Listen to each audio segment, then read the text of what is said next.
Well, hello everybody. There was actually supposed to be intro music, but there's a lot going on here in the studios. Welcome to the Atheist Experience. I'm Matt Dillahunty, and joining me this week is Don Baker. Hi. How you doing? We had our moment of silence. Yeah, in honor of, I don't know, the changes to the studio. So I guess I might as well start off with that before I get to the regular announcements. Well, no, I'll get to it in its appropriate spot. Okay. This is the Atheist Experience. We're a live call-in public access show sponsored by the Atheist Community of Austin, a nonprofit educational organization promoting positive atheism and the separation of church and state. The ACA has weekly meetings every Sunday at 11:30 at Romeo's on Barton Springs Road. Except for the third Sunday of the month when we host a lecture series at the Austin History Center at the corner of 9th and Guadalupe. This month's lecture will have a representative of Planned Parenthood coming down. It won't be the third Sunday, which is today. It'll be the fourth Sunday, next Sunday. 12:30, there'll be a representative of Planned Parenthood talking about religion and reproductive rights. We're really looking forward to that. It's been... I don't know. There's a lot of different topics that we hit in the lectures that cover a lot of ground. I mean, I've done one on the history of the biblical canon, and Mark Lowy's done one on nuclear fusion and plenty of things. But we're talking about how people often ask us why we could object to religious things because they're doing so much good, and this is a chance to look into how religion, even in the guise of thinking that they're doing something good, might not be. So that'll be that. In addition to this program, the ACA also sponsors a biweekly internet audio program called The Nonprofits. That's PROPHETS. We were live yesterday. We'll be live again on the 29th. That's hosted by Jeff D., co-hosted by Dennis Hubay, features Russell Glasser and myself. Yesterday's show is available at nonprofitsradio.com. You can get there at that address, or you can go to atheist-community.org and click on the link to the radio show.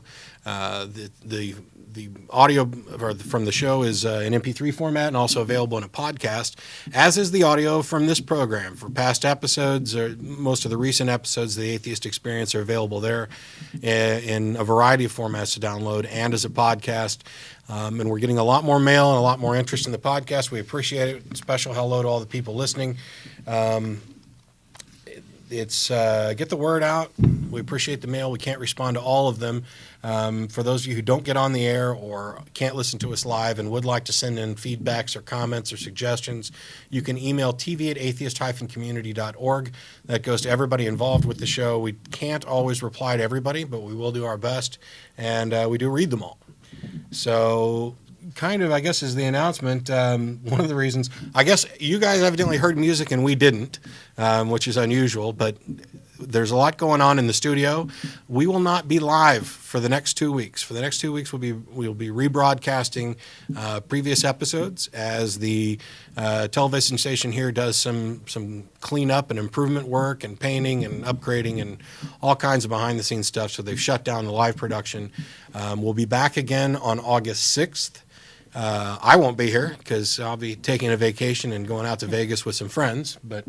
Yeah, the show will be on. The show will be on. We'll be live. The show must go on. The show goes on whether I'm here or not. I believe that Ashley Perrion, one of the former hosts of the show, will be taking my spot. I'll double check with him. And he's probably going to have a co-host that you all have seen before, but not one of the regular four.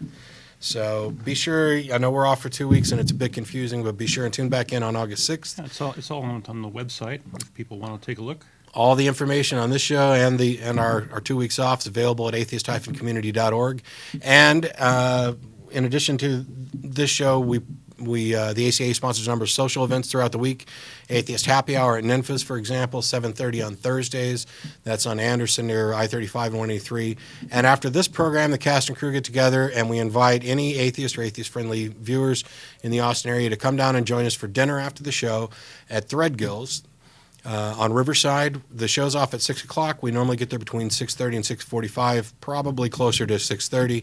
Anybody who wants to is welcome to come down, but if you're coming down to preach or proselytize, don't bother. It's a live call-in show. We'll have the number up for you shortly. And since we won't be on the air live for the next 2 weeks, we also will not be going to Threadgill's for the next 2 weeks. After today. Yes, we'll be there tonight, but not for the next 2 weeks. Right. So we'll be running reruns and not going to Threadgills. But there will be a lecture next week, and hope everybody comes out for that. Yeah. The next nonprofit show is on the 29th, 2 weeks from yesterday. And I don't know that we have any other actual announcements. Did that cover everything? We'll have a blood drive in early August. You can check our website for that. I think it's August 6th. But check the calendar and the website for that. Isn't it on Saturdays that you do it? It's on a Saturday, right? So that'd be the 5th. 5th, okay. August 5th.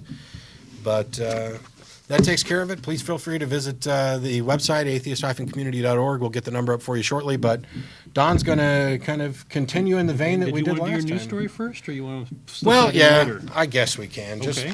Just because it is mildly amusing. It's mildly amusing.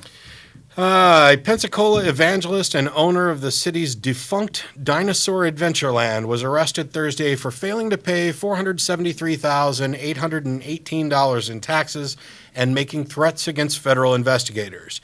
Kent Hovind, who calls himself Dr. Dino and claims that he is employed by God and owns no taxable property, has fought with the IRS for the last 17 years. Hovind was arrested on 58 federal charges, including 44 charges jointly filed against his wife for evading bank reporting requirements.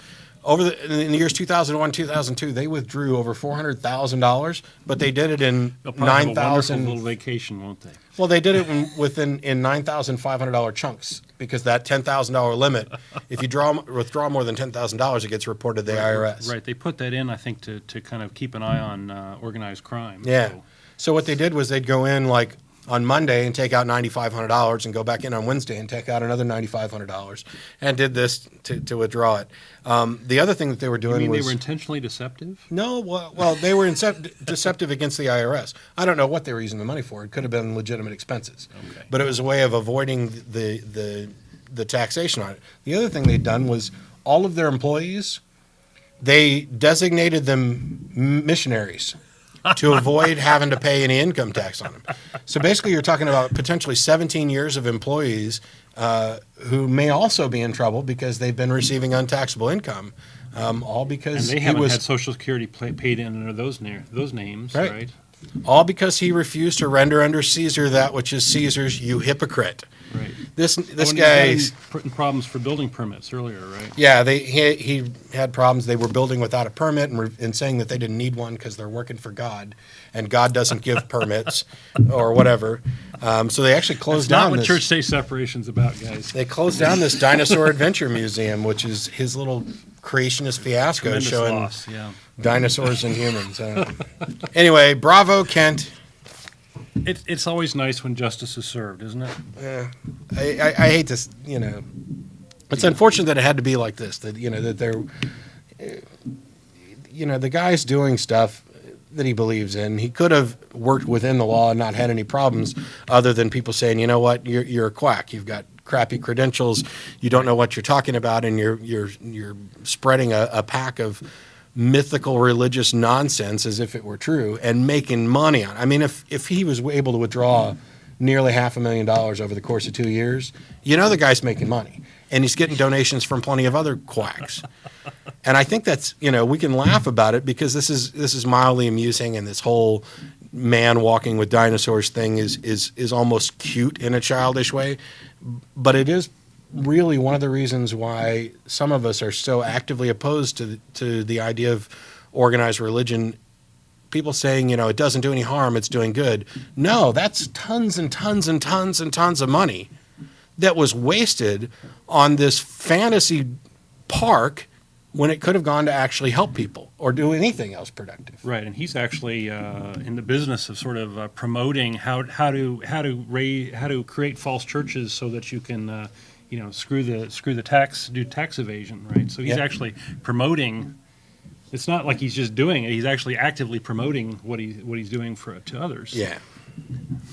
But anyway, follow in his footsteps.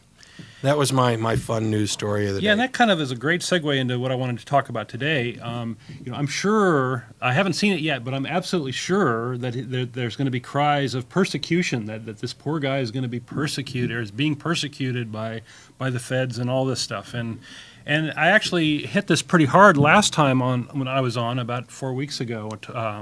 The show focused primarily on false cries of persecution by Christians. And let me recap that real quick.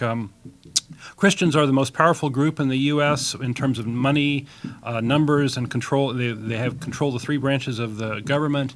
There's lots and lots of Christian media. Christianity, like all religions, are constitutionally protected.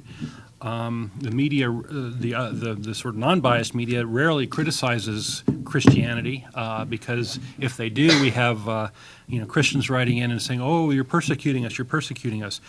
Christians do seem to want more power. They're pushing the envelope of church-state separation, and anytime somebody is pushing back on there's cries of persecution there, which is, I guess they've stolen that from the Jews who really were persecuted. They're creating a false past to claim that secularists have stolen it. They're trying to reinterpret the Constitution according to some goofy thing. They got this guy named David Barton who's creating this false history, fake quotes of the founding fathers and all that, and all that's playing into this idea that Christian principles were supposedly the principles on which the country was founded. I have a big problem with that. I don't think that's true at all. Then they claim that there's some sort of war against Christianity because of all this, and then they're using this as an excuse to go out and persecute others like the judiciary, who they don't control so well, gays, Hollywood, liberals, etc. So they're really sort of stoking the fires of hate to do this. Most claims of Christian persecution are bogus. What they're doing is they're creating a lie to get attention, to gain power, that sort of thing. And lying denigrates and distracts from the real persecution that's going on in the world, which is what I want to talk about more today.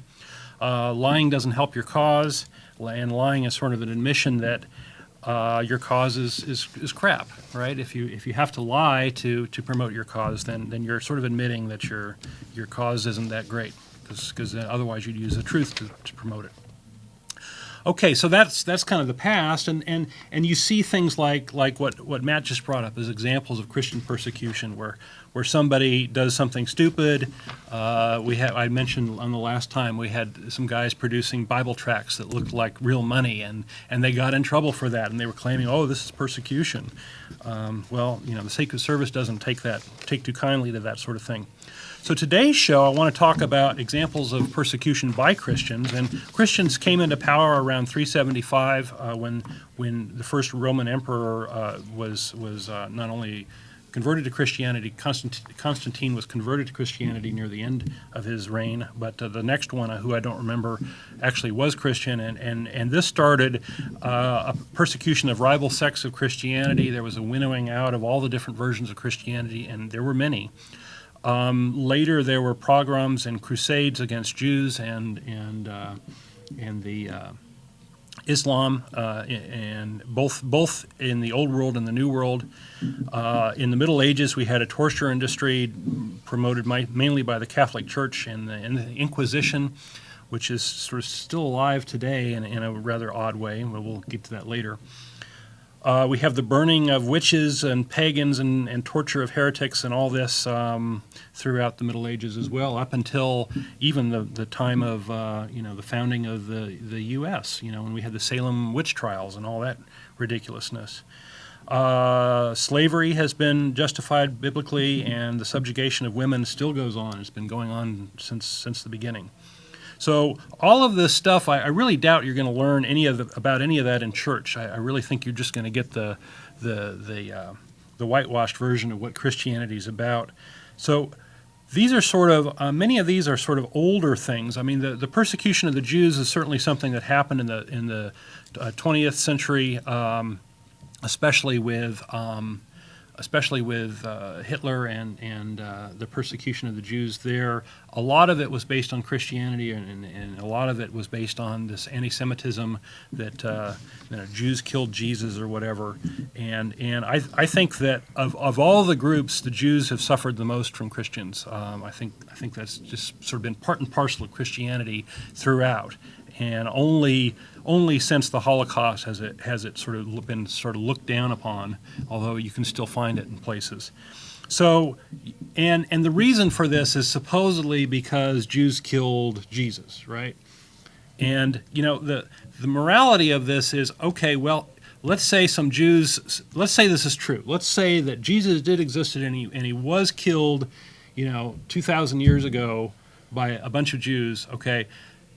Then if that's morally okay to kill millions of Jews in response to that, isn't it morally also okay for the Jews to kill millions and millions of millions of Christians in response, right? If that's the moral calculus here, then all the Christians should be exterminated by this, right? All the Christians bear the responsibility of killing Jews, right? Anyway, it makes no sense, right?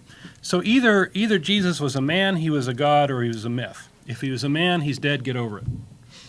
If he was a god, then he exists in heaven, he didn't die, and there was no suffering, and none of this is pointless, right? There's no reason to kill the Jews. If he's a myth, you're just making up lies to kill people, right?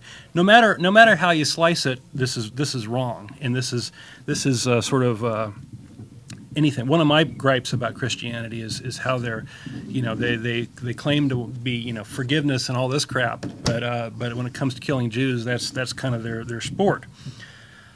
Today, I want to talk about three examples of persecution that actually is going on today that is not well covered in the news and not well documented, and partly that's because of the media is sort of giving Christians a free ride. One is the response to AIDS. The other is persecution of gays, and the third is pedophile priests.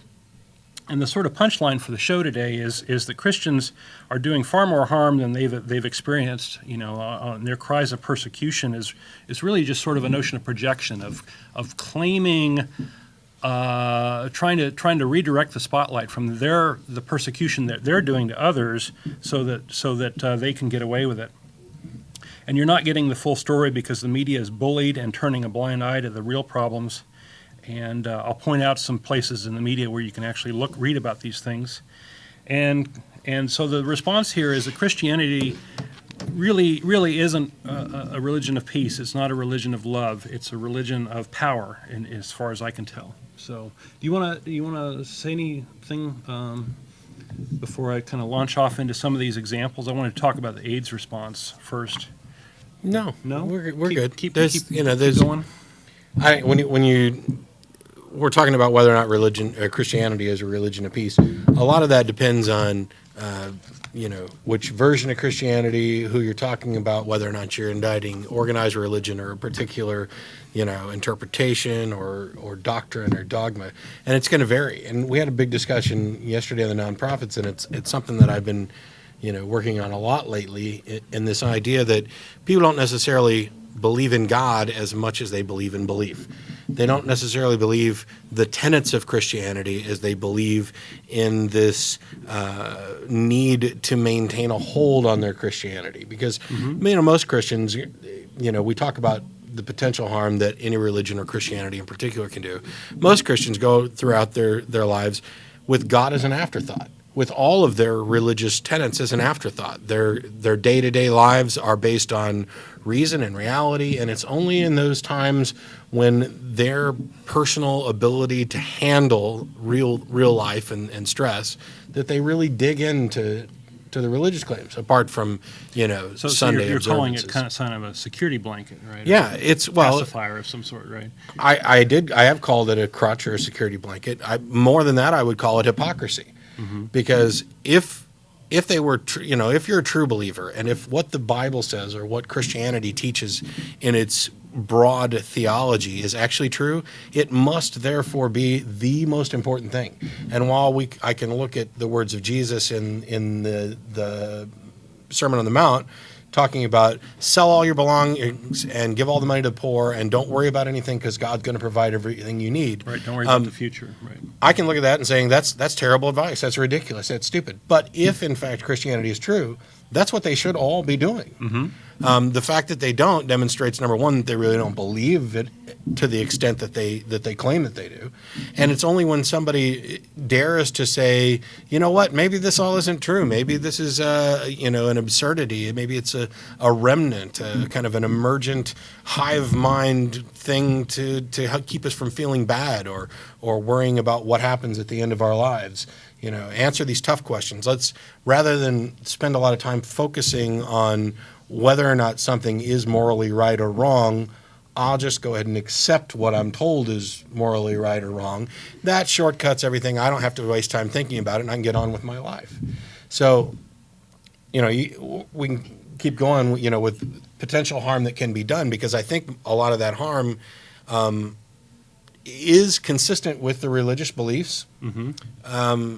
May not be the direct result of individual believers, but it's a result of the organized religion, what efforts they do together, and more importantly, it's the result of the inactivity of those more reasonable believers, those who wouldn't necessarily push these things. Yeah, I mean, you could make the claim that, we're all human, or as Christians would say, we're all sinners, right? And I really think that that's a cop-out.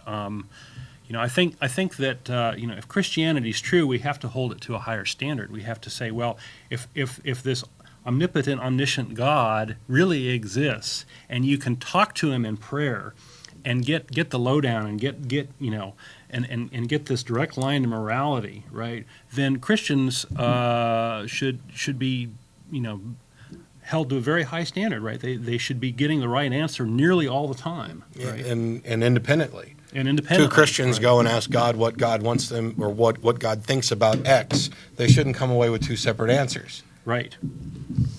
And you should never see a big movement where a lot of people are doing the wrong thing who profess to be Christians. You mean like when the Protestants decided that they no longer wanted to be Catholics? Right. Huge doctrinal shifts, and everybody's claiming that they're getting these messages from God. Right. Well, Christianity broke out of Judaism, and Islam broke out of Judaism, right? They're all worshiping the same God, right? And they're all fighting each other, So what sense does that make, right? So Wow. This is just God works in mysterious Atheism ways. 101 here, guys. Atheism 101, I would call that, right? It's like, your God must really love holy wars. He certainly maybe they're wrong. Maybe there is a God, and he's not a benevolent deity at all. Maybe he's a prankster. Maybe he's a malevolent, I think thug. Of all the attributes attributed to God, benevolence, omnibenevolence is the least believable, right? It's the least, right? Everything acts in their own self-interest, right? And why wouldn't a God do that? Anyway. We're way off. We're way off topic. Okay. So how can we segue back to what you were going to say? Let me ask you, Don, what is it that you think about Christianity that is so potentially harmful? Well, isn't that the segue? Yeah, that's the segue. All right. That's good, Matt. We're on track. We're back on track again. Well, I wanted to talk about three examples of where Christians are in this day persecuting others, and this is you can no longer use the excuse that, hey, that was in the past, or we didn't understand God back then, now we do. So you can't use those sorts of excuses. And the first one I want to talk briefly about is the AIDS response by Christians. And there's sort of three phases of the AIDS response I want to bring up. First, I should say that AIDS is caused by a virus. It's caused by it's bloodborne. It's caused by open skin wounds. It's caused by sexual contact. It's caused by mother to child can transmit AIDS. So they understand pretty well what the causes are. The fact that it is caused by a virus. Fortunately for Americans, we have a drug program that subdues the virus, but you more or less have to take that for the rest of your life. I've heard various things that you can live a normal life. I've heard that. I also heard that it adds about 8 or 9 years to your life. This drug things, and the drug doesn't work for everybody. So I've heard various things. So it's not necessarily a cure, right? It's a stopgap thing. And what's really important to know is that the virus or this countermeasure, the drugs, are useful only if you got the money to buy them. Right, Americans generally can cough up the $16,000 a year if that's what your life depends on. Right, if it means the dying, most Americans can come up with that amount of money. Right, but we're very fortunate in the United States to be so affluent. Most of the rest of the world, particularly in Africa, they don't have that kind of money sitting around to take these drugs. So. One thing to note here is that failing to prevent AIDS in most places is a death sentence to the people who contract the disease. So when we talk a little later about Christians sabotaging the AIDS response and prevention, we're really talking about Christians killing people. That's what we're really talking about. So. When AIDS first showed up, that our government under Reagan had kind of a paralysis mode. They decided not to do anything about it. At that time, AIDS was mostly restricted to communities, gay community, who were using unprotected sex, and anal sex is a pretty good transmission mechanism. And then the intravenous drug users, both of these groups were looked down upon, and the government more or less said, screw them. They're creating their own problems, right? There was, not just the government. I mean, there was a popular, not consensus, but there was an outspoken who just considered these are the drugs of humanity. Let them die this disease. Right. It's not. Or it's God's wrath. We should be focused on saving good people, or we should be focused on let's look for a cure for cancer that's affecting everybody, or something to help sudden infant death syndrome and stuff. And who cares about these drug users and homosexuals and Right. Yeah. But that's a dangerous attitude because infections can sort of get out. They can kind of take over, and we have a pandemic in AIDS. Well, I would consider it, in addition to dangerous, for the obvious results that have happened. Personally, I consider it morally reprehensible when we live in a society which professes that all men are created equal, and yet it's somehow okay to act as if this group isn't, just because somebody looks down upon their activity or disapproves or considers them, victims of their own, Yeah.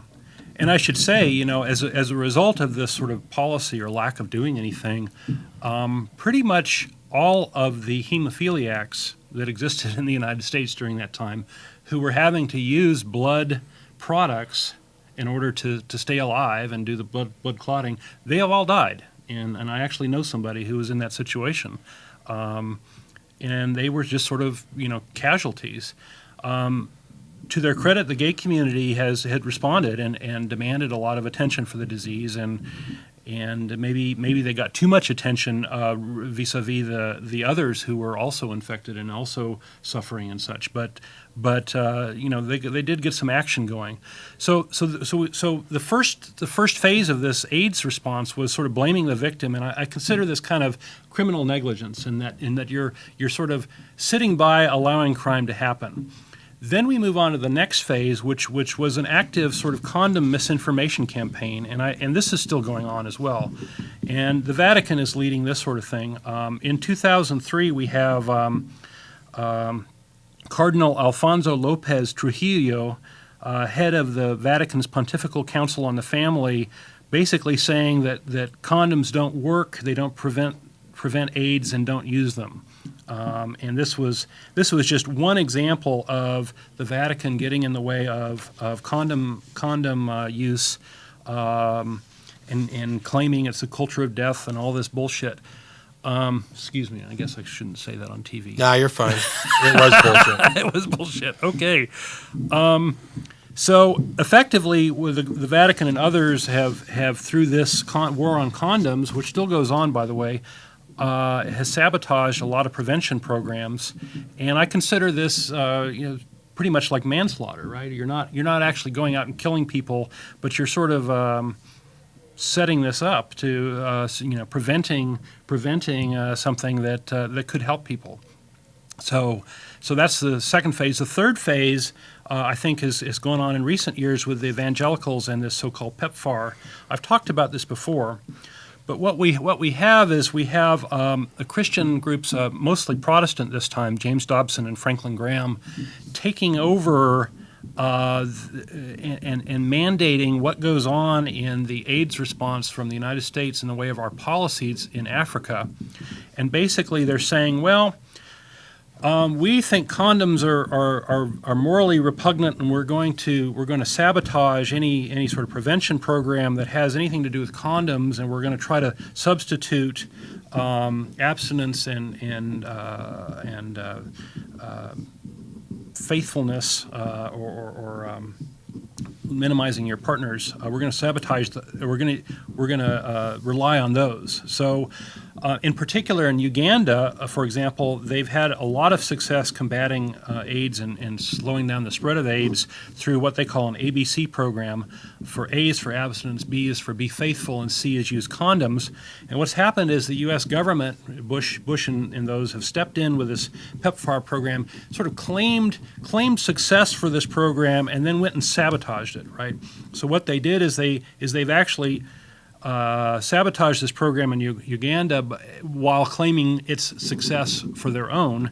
And so what they've done is they've tossed out the condom part of it. And we have situations where in Uganda, I got this quote here, let's see. Under pressure from the Bush administration, Uganda has taken a dangerous turn towards abstinence-only approach. In April of 2005, the country's Ministry of Education banned the promotion and distribution of condoms in public schools. To make matters worse, the government has even engineered a nationwide shortage of condoms, issuing a recall of all state-supplied condoms and impounding boxes of condoms imported from other countries at the airport, and claiming they needed to be tested for quality control. And the sad fact is that a lot of women in these countries don't have control over their sexual. They can't just be faithful. They can't make their husbands be faithful. So they often have to. The women have to trade sexual favors for a place to live or something to eat. And this condom thing is just really pretty sad.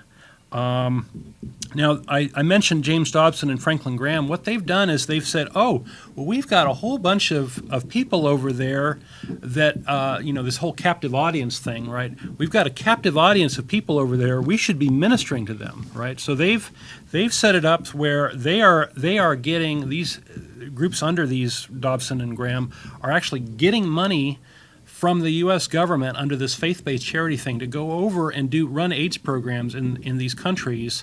And what they're doing basically is they're using this as a mechanism to convert people to Christianity. And I'm willing to bet that people who are not willing to convert are going to get less services than people who are. And in effect, this whole thing has sabotaged the U.S.'s response to AIDS in this country, effectively killing people so that these evangelicals can spread their message of Christianity. And if that isn't criminal, I don't know what is. So I liken this to second-degree murder, where maybe you're not killing the people directly, but you are certainly orchestrating their deaths. And this is going on today, and this is going. There's an article in Salon.com, which is a news site, and there's an article called "An Epidemic Failure" that I highly recommend people read. If you read about PEPFAR from AIDS, people who are involved in AIDS response, especially outside of the U.S., you can get the straight story on how horrible this is, and so. Supposedly all this is to protect the moral virtues of the people they're trying to kill, and I just don't see it. I just don't see this as a decent thing at all. So this is the AIDS thing. Do you want to talk a little bit about any of this, Matt? Did you have any thoughts or comments? There's one caller on the line who has a question that I think kind of pertains to what we're doing. If we want to hit him real quick and come right back. we can. So let's go ahead and do this. We got Randy. Hey, how's it going, man? Hey, Randy. How you doing? Hey, I just had kind of a general question. I guess it's not super on topic, and it's kind of a broad question. You guys can probably run with it, maybe get some other callers on it. But what drives an atheist to be an atheist, where a Christian, because their belief in Jesus Christ as Lord and Savior, feels the need to kind of live their life differently, so to speak, or at least should feel the need to live their life differently. As an atheist, what drives you to, take the time out, do public access, spend your own money, lead this campaign? What kind of, is there joy from it? What's your ambition? Yeah, What's your I think it's horrible that the U.S. is out killing people because Christians have sabotaged the U.S. AIDS response. Right? I think it's a horrible thing, and I think it's pointless suffering. And if I can somehow stop that by being here on the show and educating people as to this, because the media isn't covering it very well, then I feel like I've done a good thing and I've helped some people out. So that's one of the things that's motivating me. That's very relevant to today's show. And from my point, as somebody who was a former Christian and had considered entering the ministry and everything else. Really, I didn't know that, man. I watch you guys. I did not know that. That's interesting. It was actually a detailed study of the Bible and Christianity and philosophy and religion over a course of years, and in hopes of eventually, entering seminary and becoming a minister, that led me to atheism in the first place. And so, from my point of view, one of the reasons that I do this, that I spend so much time doing this, is because education is important, and if I can spread on some of the things I've learned to other people who have beliefs or whatever, then I think there's a good benefit to that, because I think there's a better way. And like we were talking about earlier, I'm of the opinion, I'm not, I'm an atheist, but in a way I'm also anti-theist, and not so much against personal beliefs. Anybody who wants to have a personal belief and justify it in their own way, that's fine. What I'm objecting to, I think, mostly is what people do on behalf of those beliefs, the actions they take, the changes that they try to produce, because I think religion can be harmful. I think it often is harmful. I think it promotes a mindset, a faith-based mindset that denies rational thought and evidence and promotes the possibility of accepting other very dangerous ideas. I think that actions taken on behalf of religion that affect and diminish the rights of others are wrong. That religion creates this divisive us and them atmosphere where it's somehow okay to say, these people are different, lesser, even if it's not always in a condescending way.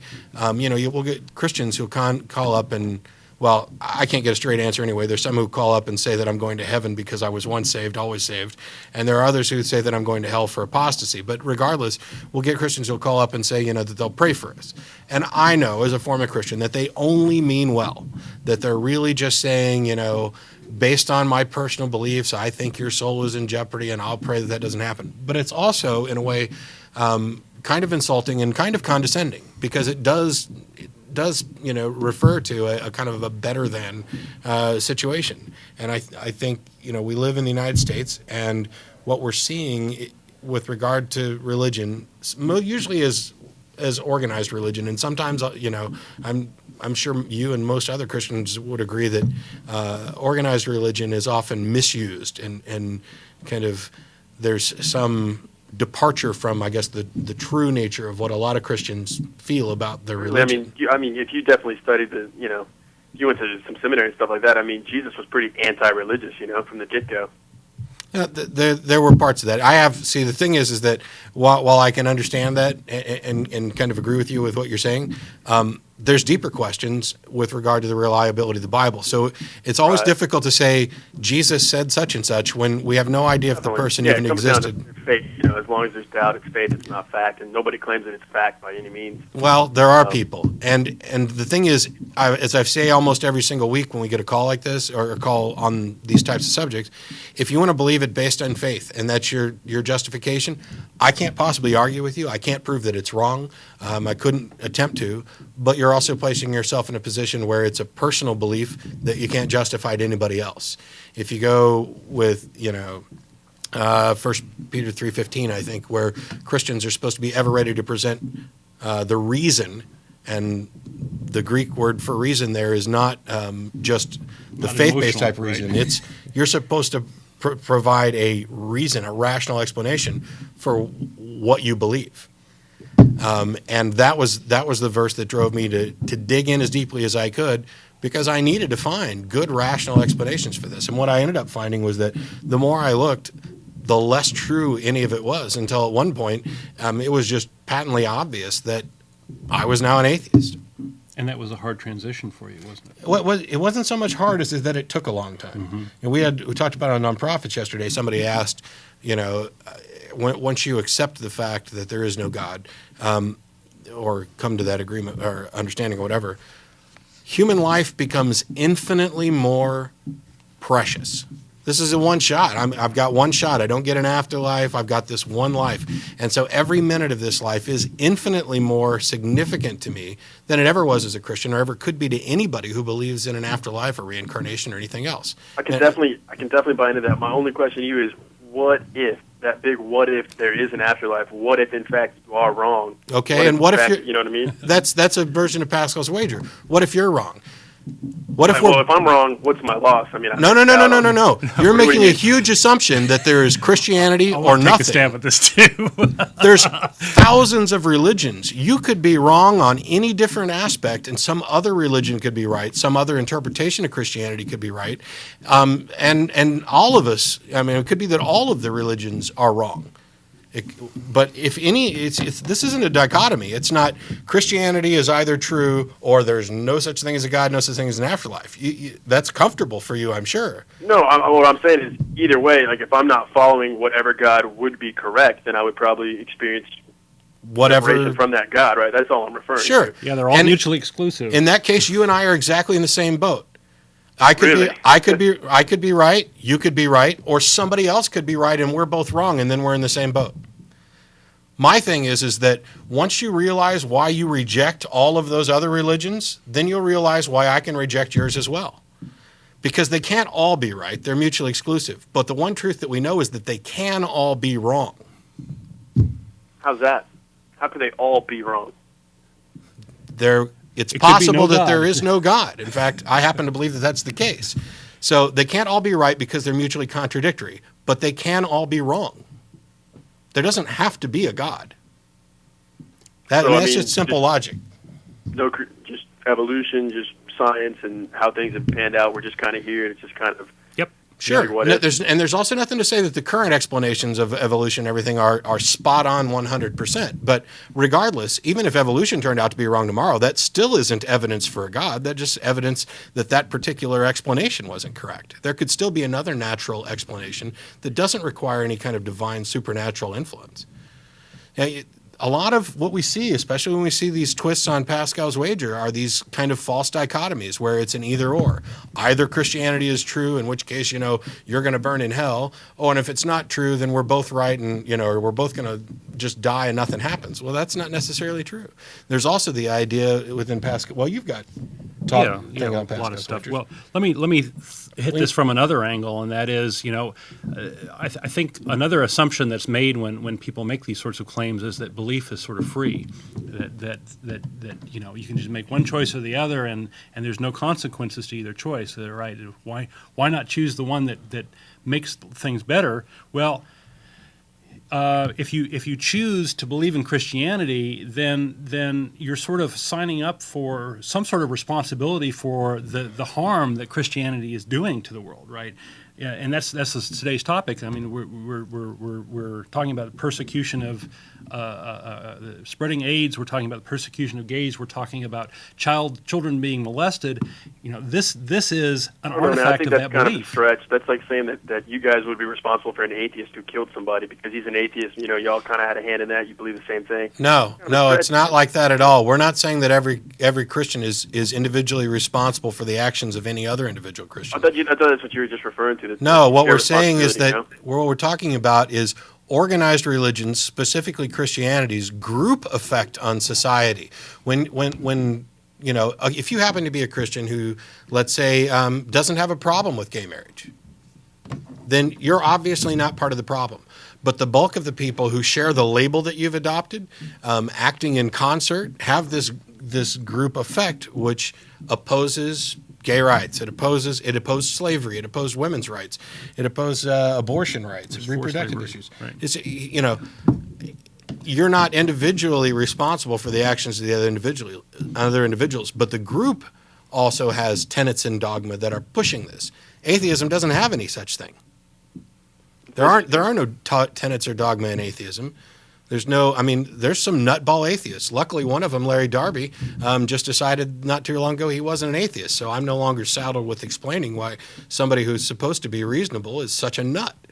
Right on. I think it's kind of reasonable. I mean, the people who always float up to the top are usually the dregs, and the stuff that catches the mainstream is usually not what really exists most of the time. So, I mean, you're going to get people who rise up and who are on TV and have this message and go to the government and stuff like that. But I don't know, man, once again, I got to come back to Jesus, and you can say, well, maybe it's real or maybe he came to the Bible that way or not. But just the message alone of him coming through from the poor, from the people on the street, it being a grassroots movement, like, I think that's what Christianity is about even today, and I think there's so many people who are doing those good things and loving people. There may very well be people like that. I think my point to all of that is that while there are good things that religion can do, all of those things can be accomplished without religious involvement at all. There's no positive social benefit that we can get from religion that we couldn't get without religion as well. And if you're just wanting to look at, for example, the things that Jesus has reported to have said in the New Testament or whatever, you also can't look at all those and say that they're all good, because like I pointed out earlier, he said, sell everything you have and give it to the poor, and don't worry about anything because God's going to provide everything you need. I think almost every person that you would even consider to be a true Christian would think that that's probably pretty bad advice. It just doesn't work that way. Well, but rather than having them stuck with saying, you know what, I tried this and God didn't provide, which would completely remove the pillars of their religion, they just ignore that. I guess I haven't heard too many people who have actually done that, you know, and actually seen how it turned out. I would be interested to see how it would turn out. Well, then do it. Sell everything you have, give the money to the poor, wander the earth like Cain, and see how long God provides for you, and see what benefits and what fruits come from your labors. I think you already know the answer. I think you're just trying to avoid it like everybody else. I swear I'm not trying to be insulting, but... No, it's cool, man. It's an interesting proposition. It's interesting that you even mentioned that, because I'm kind of...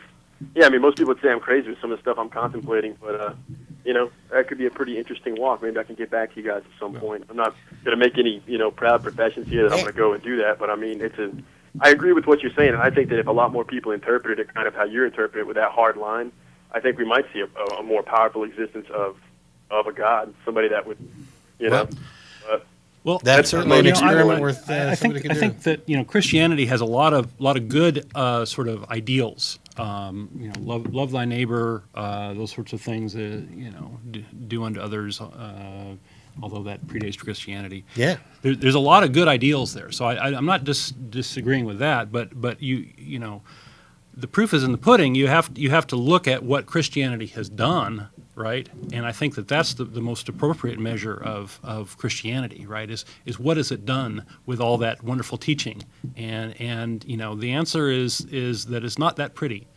So, yeah, well, I want to. That, but I mean, to pull all those Christians and say, well, that's Christianity, this isn't Christianity, because Christianity is Jesus' teachings. Anything outside of Jesus' teachings technically wouldn't be Christianity. Well, but, you know, we can. There's no point. I'm not going to try to convert you guys or vice versa. But I mean, I just kind of was interested in what would make an atheist stand up there and put the money out there and put the time out there and do the show, kind of lead a.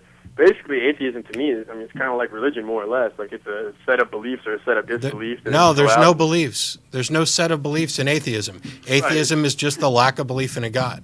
Exactly. So it's almost like an evangelical, you're all almost reaching out to people in efforts to be like, hey, look, I have the truth.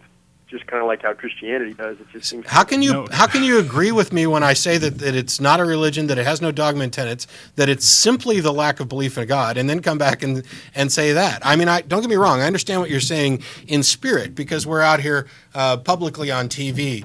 But what we're talking about is our objections to actions that people take on behalf of religion. We're talking about objections to specific doctrines and tenets. We're talking about rational thought and what makes us think that religion is harmful, not just because of what it does, but also because of what it does to the mind. If you have to get rid of or compartmentalize beliefs so that they're no longer subject to critical examination and they're based on faith, then that opens you up to believing all sorts of dangerous things, not that what you're already believing. Let me add to that. You know, we had a little sign up a little earlier that said skepticism as a virtue, and we actually encourage people to be skeptical of what we say, right? Because we can be wrong too. So by all means, criticize, tear us down, tell us when we're wrong. And we acknowledge that. Every time somebody calls us on a fact, we try to correct ourselves, right? Yeah. So, But anyway, I don't want to let this go on too long, so we're gonna let you go, Randy, because that's cool, man. I he's got a appreciate lot the of stuff time. to get to. But you and anybody else listening who wants to, you're free to email tv@atheist-community.org. I'm always willing to have good philosophical discussions, good religious discussions. Hell, we can pick apart the Bible to show where my opinions on the Bible disagree from your opinions. I've done that, within the last week or so.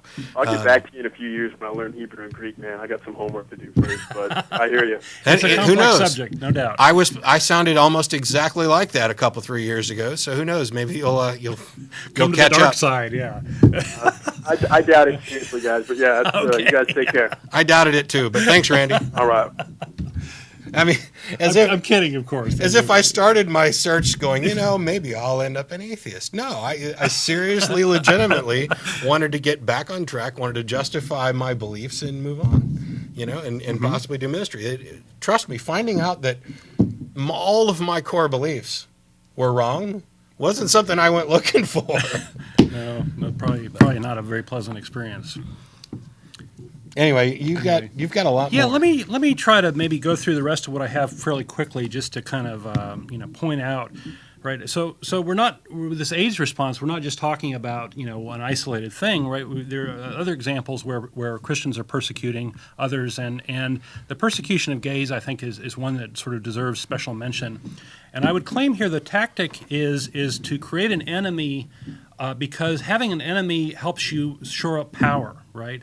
So if you can sell fear of somebody or hatred of somebody, that makes you more powerful. It makes you able to raise money. It makes you able to get people in at the church. It's also a shortcut. If I'm going to go after you and your beliefs, I could have a good reasoned debate about the efficacy of your beliefs and actually address all the issues. But if instead I turn you into an enemy and get other people to think of you and look at you as an enemy, then there's no longer any requirement to justify why I think you're wrong. We just all agree that you're wrong without ever giving it any thought. Right. So it's a completely weaselly way to Arrive at the truth. avoid having to discuss it. And most often, I would bet that this is because the argument from my side, let's say in our example, is so incredibly weak and obviously weak that I have no choice but to do that. Mm-hmm. Yeah, maybe so. So I just think of this as a mechanism to amass power. It's also being used in political campaigns, right? I actually believe that the this vote that we had here in Texas for the same-sex marriage was actually a strategy for the Republicans to find out new Republican voters or voters that they could bring to the polls and elect Republican candidates. And I hate to bring up the Nazi thing, but this is very, very similar to the techniques that were used in Nazi Germany to sort of vilify the Jews as, all our troubles are caused by the Jews, right? And we got to go kill them, right? And this is how Hitler came to power. And I see the same technique being used here with the Republicans beating up on the gays in order to raise power. And they're using all sorts of different mechanisms. There's a very good article on this from the Southern Poverty Law Center. The article is called Holy War. And they have another article from the same place, the Southern Poverty Law Center, on this guy named Paul Cameron, who is basically the head propaganda guy for the religious right on this. And the article is called The Fabulist. And those are two very good articles to read. If you email us, I'd be happy to send you links to them. So we have, basically this is red meat for Christians. And this strategy wouldn't work if Christians weren't so amenable to this hate message, I think. If Christians really did care about love and peace and all that, we wouldn't have 3/4 of them in Texas voting against the rights of other Americans, which is basically, the right to enter contracts. I got to kind of jump in for a second. Yeah. Because when we start talking about the issue of hate, it's easy to look at.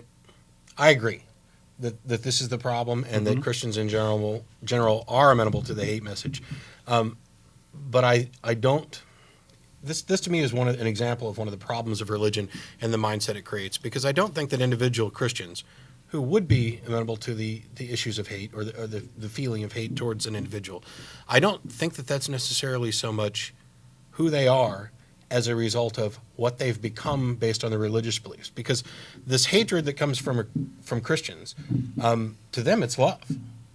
But it's a kind of a dissociation because they hate. Maybe they should love somebody else. Well, they hate Satan. They hate Satan and the devil. Right. And right. they see these things which aren't Christian and equate them with Satan and the devil because the Bible specifically teaches this idea that they're to be separate from the world, that the world is evil and they are to, that the devil is their constant adversary. And that puts them in the position of saying everything which doesn't, and they may not say this consciously or even realize that they're doing it, but it has to be true, that everything which doesn't agree with me and my understanding of Christianity and everything else is therefore evil and of the devil, and I must hate it. And because we generally don't like to hate things, they twist that hate because it's already like a one-off hate because they're hating something in lieu of something else. They can easily twist that into, oh, I'm loving them. I'm doing what's best for them. I'm trying to make sure that they get to come over to this side where things are rosy and peachy keen. Right. And, so I don't think that I think it's hatred. I think it's a flaw which is brought on by religion. But I also think that it's not necessarily... It's individuals who may not necessarily recognize that what they're talking about is hatred. But Maybe so. And to sort of emphasize what you just said, there's a quote from James Dobson, the same James Dobson who's orchestrating the deaths of people in Africa. He says that marriage is under vicious attack from the forces of hell itself. So that's his assessment of gay marriage. and there's two conflicting verses, and I'm not going to remember either of them right now, and I don't have my Bible handy this week either. But there's one which implies Jesus saying, "If you're not with me, you're against me," and there's another one which implies. Didn't Bush say that too? Didn't Bush say that too? Oh, I'm sure, but Okay. there's another one which implies the opposite, which is as long as you're not against me, you're with me. Those are two separate things. If you're not actively against me, then you're with me and on my side. And then there's the opposite one, which is if you're not actively on my side, you're against me. So you've got these conflicting ideas, which is another reason why we can go through the Bible and justify pretty much any old thing we want based on how we want to look at it. Okay. Well, I got a little bit more. We're a live call-in show today on the 16th of July. Already, July. There's our number up on the screen. You're welcome to call in. So pretty soon we'll just be going directly to callers.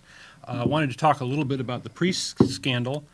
So we have these pedophile priests going on molesting kids, and that's a bad thing. And those priests need to be punished or whatever. But what we have, just the scope of the problem here is we have tens of thousands of victims.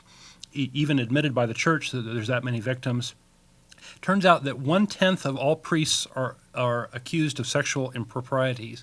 And that doesn't necessarily mean that one in 10 is, but that's not a very, very good ratio.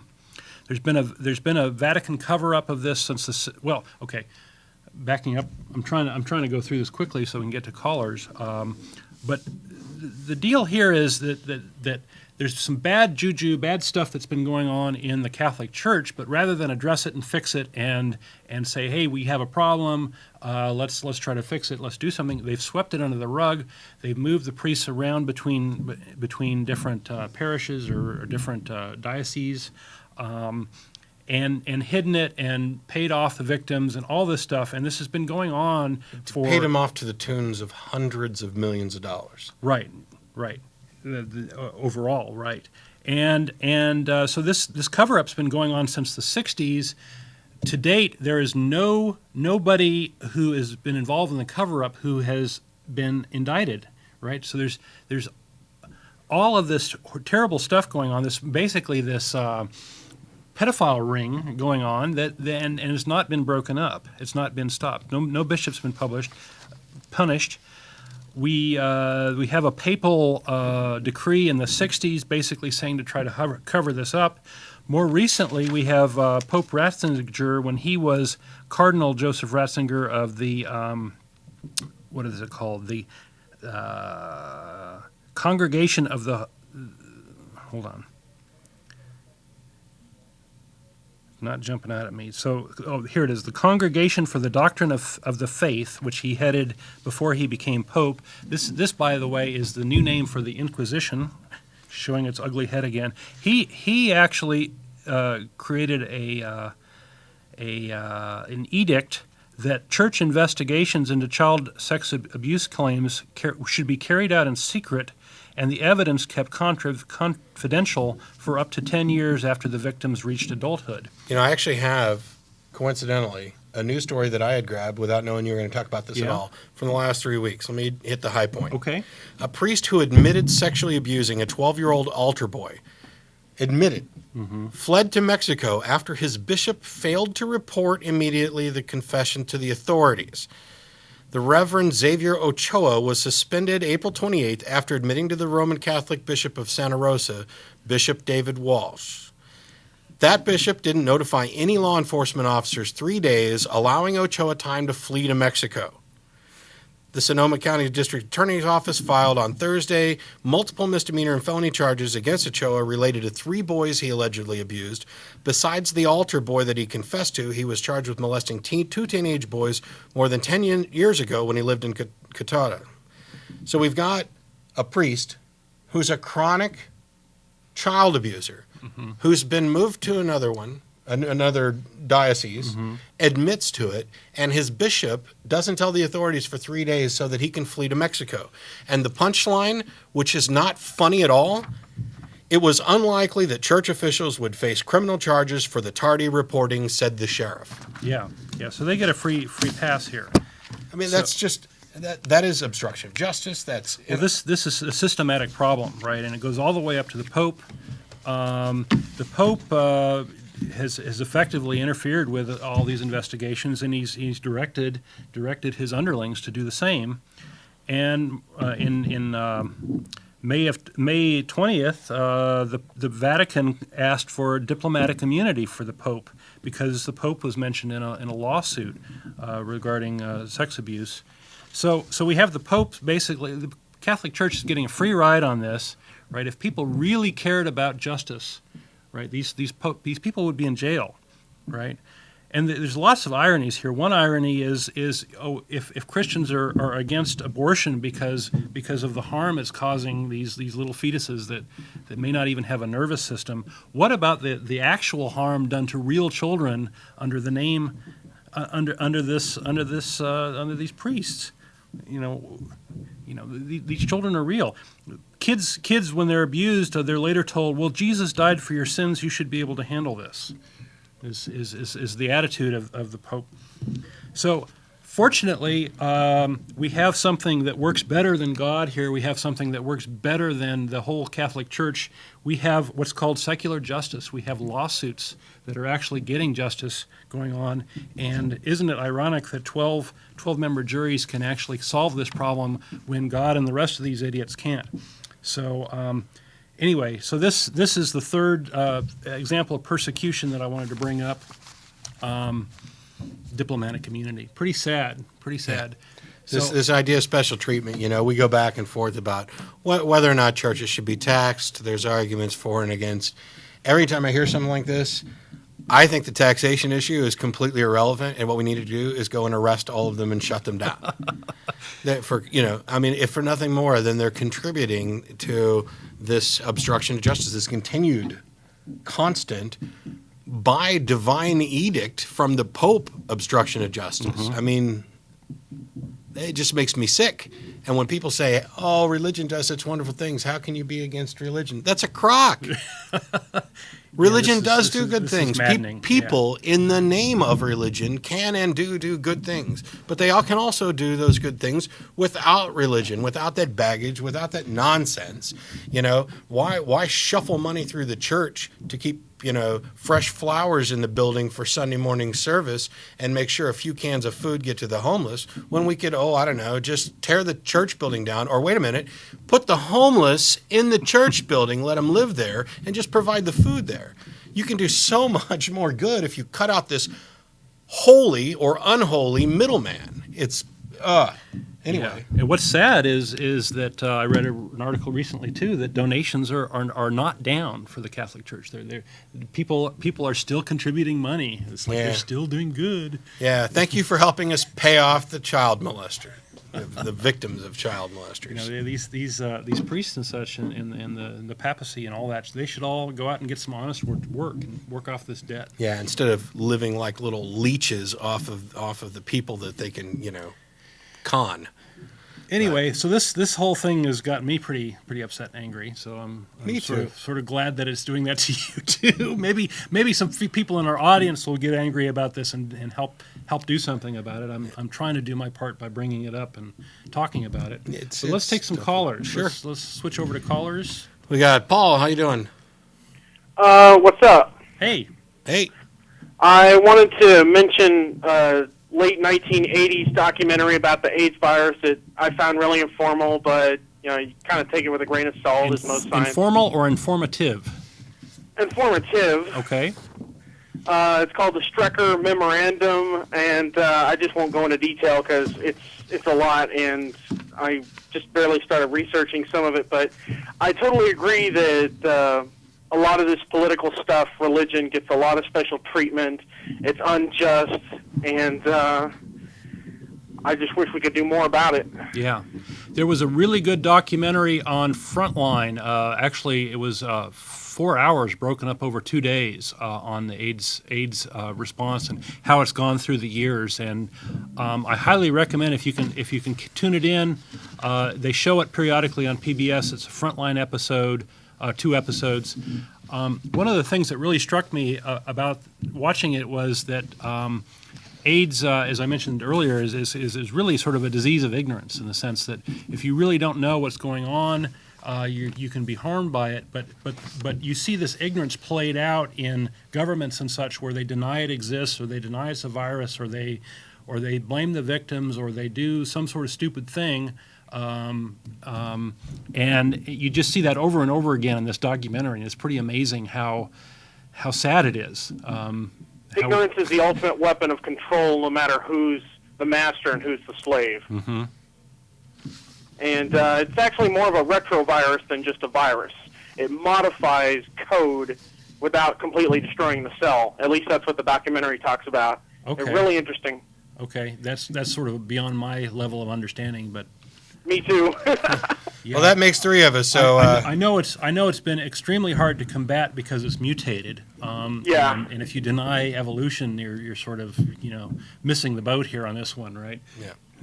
He basically talks about like a conventional vaccine, because of all the mutative properties, is just highly improbable, next to impossible.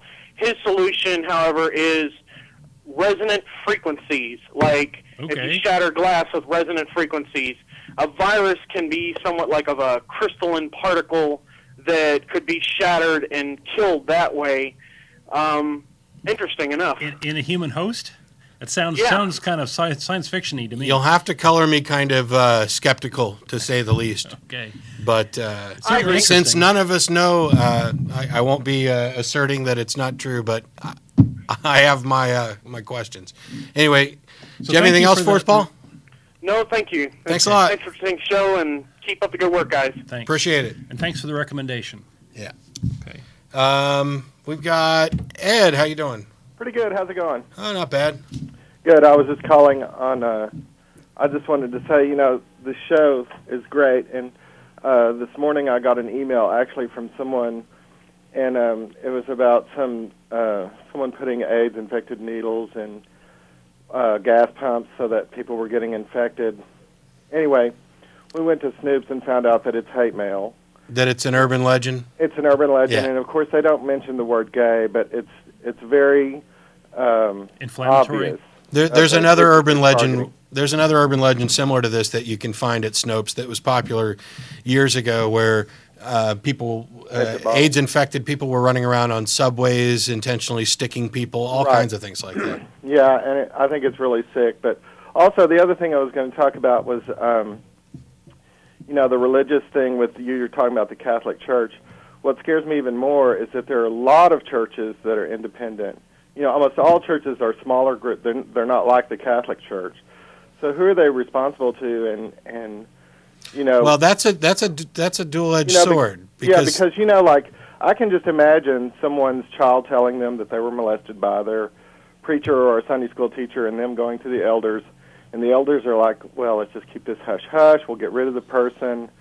I'm sure that goes on all the time. And tell the parents, "We'll send this person somewhere else as long as nobody says anything about it, because it'll do great harm to their particular church." See, I know somebody personally who was molested by, and granted this wasn't a Catholic, but it was by somebody who was in an official or semi-official position with the church, and it didn't come to light for many years, and then nobody did shit about it, and it still pisses me off. It was exactly the wrong thing to do. This Exactly. it's been so long, and maybe he's changed, or we don't want to hurt or break up families, so I think there was some behind the scenes, we're watching you now, and if you ever do this again, we'll destroy. I don't know what all went on. Exactly. But exactly. the correct thing to do was to bring this to light and not put another little kid in danger, just in the hope that this guy was scared enough not to do it again. Well, Right. I think what actually what's worse than the molestation to begin with is the fact that how they cover it up and how they deal with the victim often is just as harmful as the molestation itself, right? They browbeat the kid. They say God is going to get you if you tell anybody. These sorts of mind games that if someone is sort of impressionable, I think that those are very, very harmful. And Right. every time I've read about an adult who's been through that, and they're ending up pretty scarred, I would say, and scarred just as much by the way they were treated after the abuse as the abuse itself. Right. Well, one of the things that made me wonder about that is, over the past few years, I've seen several stories here locally on local, Sunday school teacher molested, or they beat someone up with some switches, or this and that. Mm-hmm. And a lot of times I noticed that, that church, the next day or the next week, they still have, all the kids are there, all the same people are there, and just one person was removed. And they're not, if it was like a private business or something, that place would be shut down. They'd be investigating everybody. And it's like you said, because they're Christians, suddenly, oh, well, this particular person wasn't a Christian, and, Right. I think that to be fair, these sort of sexual problems occur anywhere where there's a power relationship. Exactly. Right. You see it in the workplace where the boss is trying to get sexual favors from the secretary or whatever. But I think in the churches, it's much, much easier to cover it up, much easier to evade punishment and deny it and play games and manipulate people so that the problem festers. Right. So that may be the real problem here, is not so much that it occurs, but that they are not stepping up to address it in a responsible way. Yeah, and like I was saying, there are a lot of churches that, or I would say probably the majority. I'm not sure if there are more Catholics or more Protestants or what, but there are a lot of churches that fall under the Protestant, and they're just separate entities. The Catholic Church is national and even international organization, so that can be brought to light, easier because it's national, whereas these smaller churches, everybody else just looks at them and says, oh, well, they're not even a church, they're a cult, They turn on themselves so quickly. Right, Right. They're not true Christians. Right? Like David Christ, oh, not a Christian, are you kidding? Well, he was yesterday. But anyway, and I was a Christian for the first 30 years of my life, too, but I'm not anymore, no matter who you ask. Right. So, anyway, that was just my question, and I had a concern, because I just wanted to say that I have seen lots of local stories on child abuse, and I wonder if there's ever any follow-up to, those schools or those churches or the people involved as to what what happens, Yeah, after that. It'd be interesting to And this know. this gets into the whole reporting thing, and part of that is sort of what's news, right? What people sort of really want to know is sort of all the facts, right, all throughout Right. time. But in reality, what gets reported is sort of the splashy, interesting stuff, often censored and filtered sanitized for your protection, that sort of thing. Right. And Until, so someone comes out you later don't on learn in their about it. adult life and says, well, guess what? This person also abused me, 15 years ago. Yeah. Right. It's And- very hard for these people to find each other for those sorts Right. of reasons and and the to do sad part something. is those people are still out there, a lot of those people, and it gets perpetuated. Yeah, it's very, very unfortunate. I do want to make. Thanks a lot for calling, Ed. Appreciate Okay. it. I do want to make one comment about this whole thing. Is that while I am passionate about it, and we know that it goes on, and it's not being reported enough, and definitely not actions not being taken enough.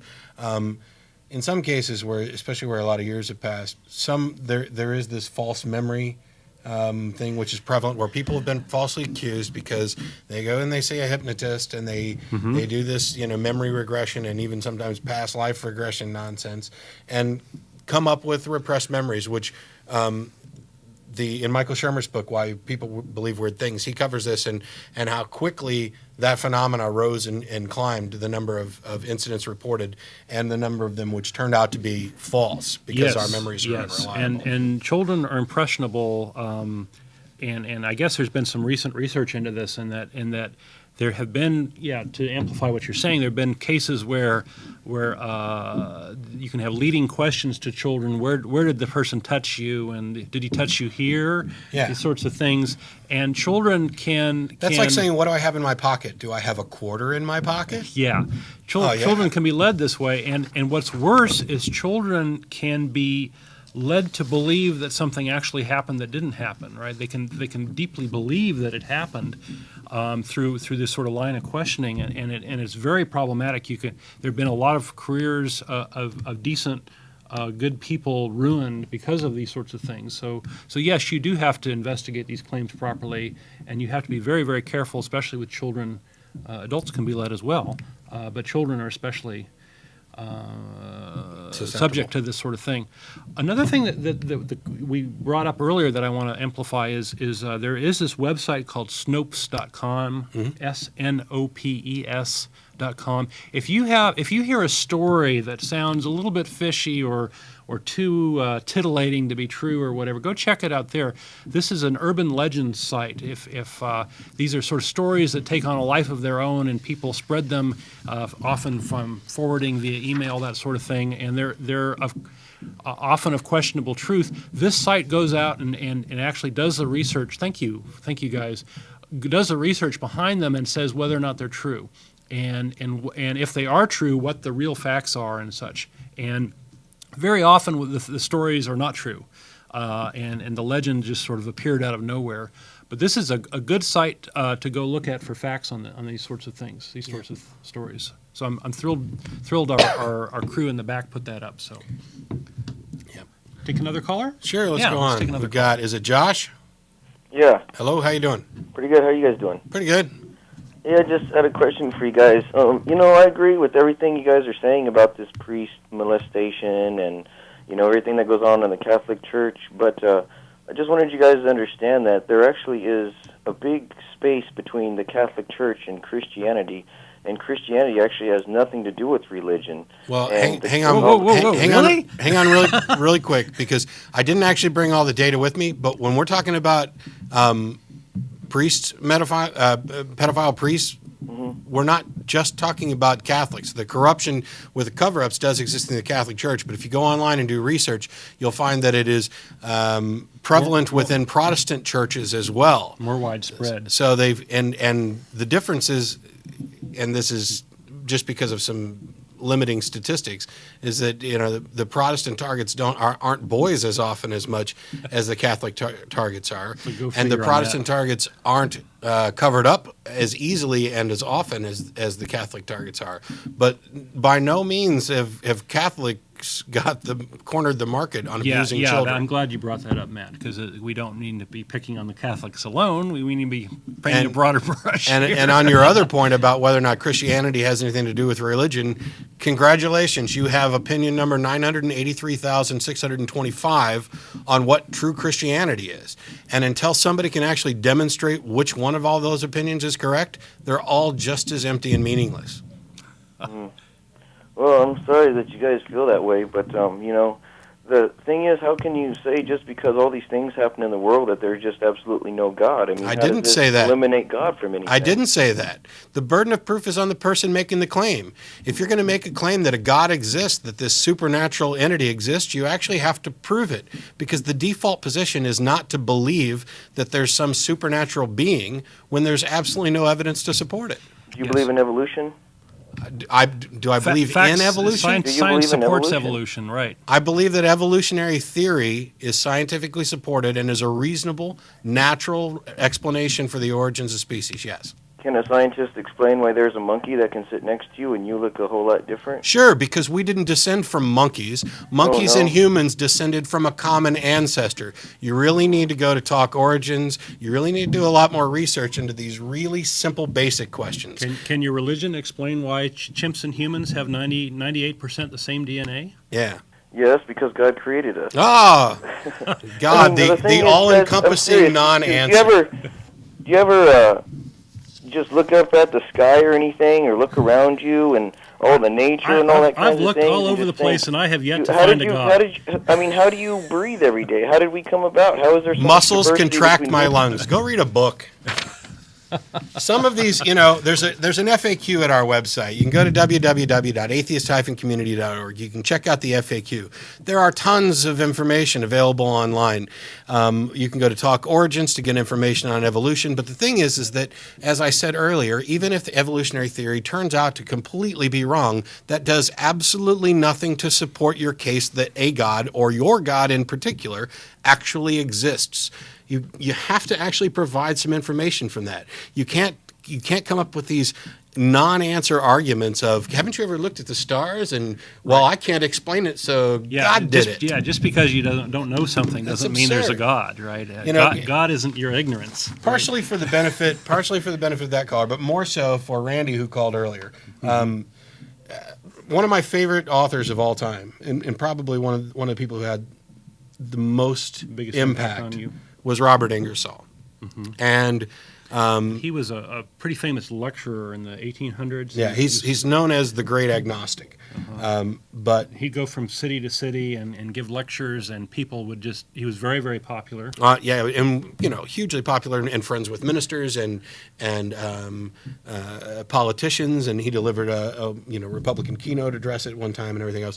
Dennis showed up at the Nonprofits yesterday with one of my favorite quotes from Ingersoll. It's a little lengthy, but it's kind of relevant to what this guy was talking about earlier with, our last caller with what is true Christianity versus religion, and the caller earlier talking about just what Jesus said. So if you'll give me just a minute, I'll rattle off this from Robert Ingersoll. You have to remember this was written in the late 19th century, and people wrote it and spoke a lot better, and I'm probably not going to do this justice, but here goes. Is Christ our example? He never said a word in favor of education. He never even hinted at the existence of any science. He never uttered a word in favor of industry, economy, or any effort to better our condition in this world. He was the enemy of the successful, of the wealthy. Dives was sent to hell not because he was bad, but because he was rich. Lazarus went to heaven not because he was good, but because he was poor. Christ cared nothing for painting, for sculpture, for music, nothing for any art. He said nothing about the duties of nation to nation, of king to subject, nothing about the rights of man, nothing about intellectual liberty or the freedom of speech. He said nothing about the sacredness of home. Not one word for the fireside, not a word in favor of marriage nor maternity. He never married. He wandered homeless from place to place with a few disciples. None of them seemed to have been engaged in any useful business, and they seemed to have lived on alms. All human ties were held in contempt. This world was sacrificed for the next. All human effort was discouraged. God would support and protect.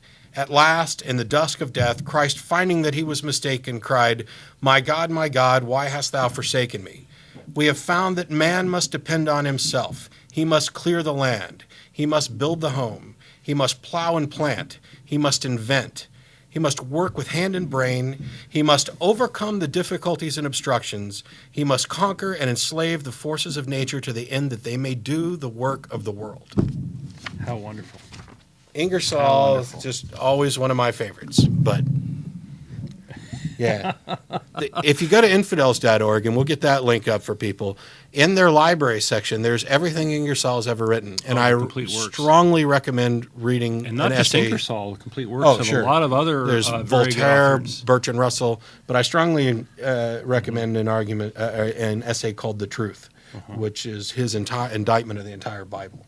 And Thomas Paine, who wrote The Age of Reason in the 1700s, wrote a great, he was a deist, by the way, he wrote this great article on why God would never use the Bible as a communication mechanism. yeah, Great. that's just one of the most philosophically important arguments with regard to religion, that any sufficiently supremely wise, intelligent being who wanted to communicate a message would never choose to communicate it in the limited medium of print, where things are so easily misunderstood, where context, where language changes. How could, if God knew... Prophet used to mean storyteller. Yeah, bard. How could a God thousands and thousands of years ago think, knowing what was going to happen and how languages were going to change and how the message would get muddled, how could they possibly consider, hey, I'm going to tell this guy to write a book for me? A good way to communicate the most important message you could ever possibly receive.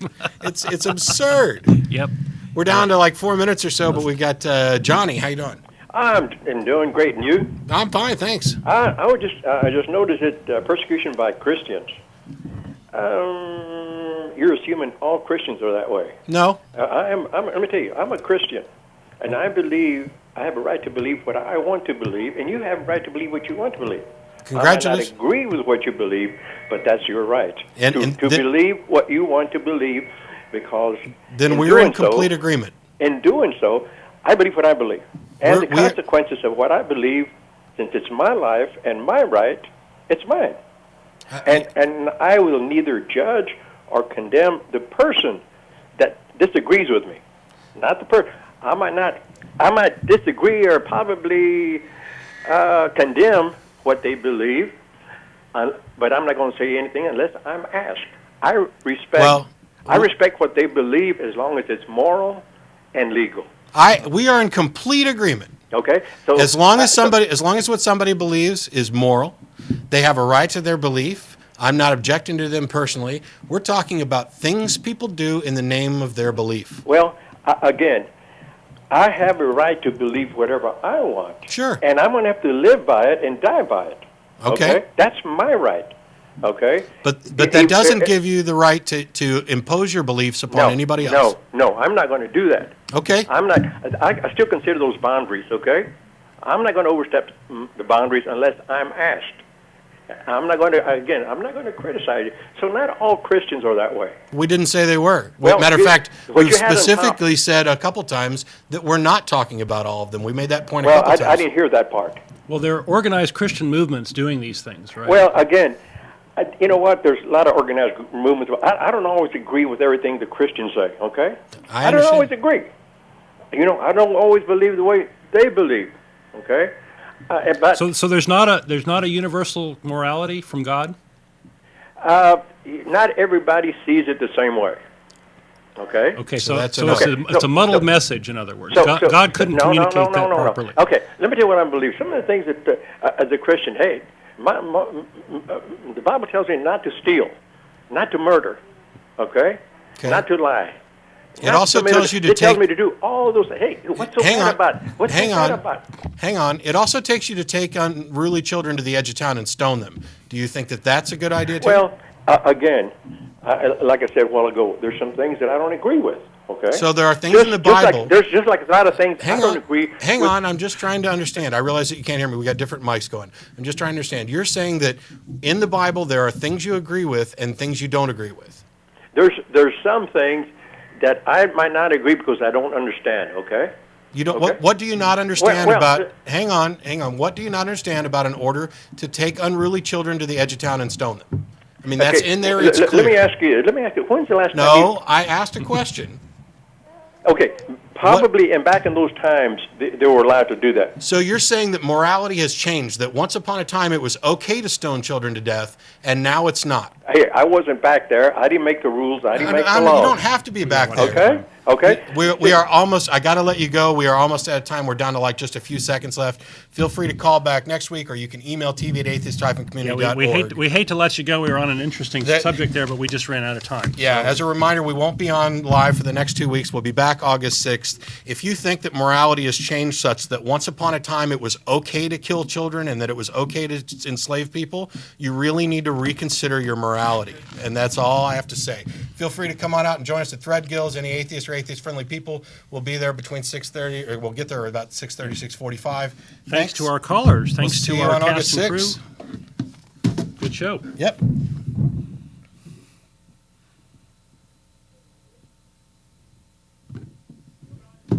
Okay.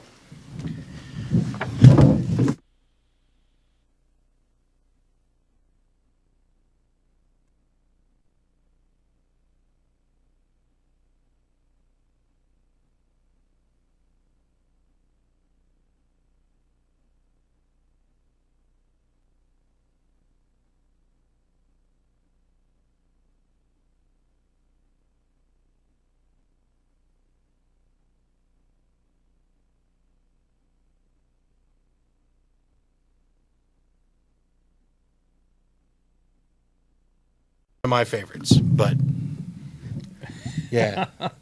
If you go to infidels.org, and we'll get that link up for people, in their library section, there's everything Ingersoll's ever written. And I strongly recommend reading and not an just essay. Ingersoll, the complete works of a lot of other There's very Voltaire, good authors. Bertrand Russell, but I strongly recommend an essay called The Truth, which is his indictment of the entire Bible. Okay. And Thomas Paine, who wrote The Age of Reason in the 1700s, wrote a great, he was a deist, by the way, he wrote this great article on why God would never use the Bible as a communication mechanism. Yeah, Great. That's just one of the most philosophically important arguments with regard to religion, that any sufficiently supremely wise, intelligent being who wanted to communicate a message would never choose to communicate it in the limited medium of print, where things are so easily misunderstood, where context, where language changes. How could, if God knew... Prophet used to mean storyteller. Yeah, bard. How could a God thousands and thousands of years ago think, knowing what was going to happen and how languages were going to change and how the message would get muddled, how could they possibly consider, hey, I'm going to tell this guy to write a book for me? A good way to communicate the most important message you could ever possibly receive. It's absurd. Yep. We're down to like 4 minutes or so, but we've got Johnny. How you doing? I'm doing great, and you? I'm fine, thanks. I just noticed that persecution by Christians. You're assuming all Christians are that way. No. Let me tell you, I'm a Christian, and I believe I have a right to believe what I want to believe, and you have a right to believe what you want to believe. Congratulations. I might not agree with what you believe, but that's your right to then, believe what you want to believe, because then we're in complete agreement. In doing so, I believe what I believe. And the consequences of what I believe, since it's my life and my right, it's mine. And I will neither judge or condemn the person that disagrees with me. Not the person. I might disagree or probably condemn what they believe, but I'm not going to say anything unless I'm asked. I respect what they believe as long as it's moral and legal. We are in complete agreement. Okay. So as long as what somebody believes is moral, they have a right to their belief. I'm not objecting